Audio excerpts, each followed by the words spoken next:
ভয়েসটা শুনে যান। তুমি বোরখা পরে বয়ফ্রেন্ড রিক্সায় নিয়ে হাতে বয়ফ্রেন্ডের হাতে হাত ধরে রাস্তাঘাটে ঘুরে বেড়াও, ফুল নিয়ে, ফুল দাও, ফুল নাও।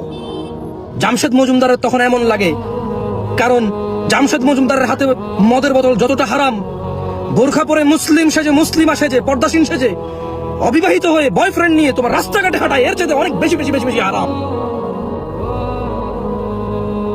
হারাম হারাম। কোন জেনাকারী জেনা করে পতিতালয়ে গিয়ে, আবার কোন জেনাকারী মসজিদে ঢুকে জেনা করে, কেমন লাগবে তোমার? দুইটাই তো জেনা। তোমার কাছে বেশি বর্বর কোনটা মনে হবে?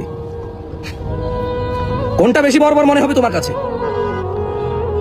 কোন জেনাকারী নন মাহরাম আর মাহরাম পার্থক্য না করে যাত্রার সাথে যদি জানা করে, তোমার কাছে কেমন লাগবে? মাহরাম আর নন মাহরামের ডেফিনেশন এসে কেমন লাগবে তোমার কাছে? তোমার মন্তব্য কি হবে? তোমার মন্তব্য কি হবে? তোমাকে নিয়ে আমার মন্তব্য এমনটাই। আমি দুঃখিত, I don't have any soft words for you. দো তোমরা বলো ইসলাম এত কঠিন না, অনেক সহজ। কার জন্য? কার জন্য সহজ? কার জন্য সহজ ইসলাম?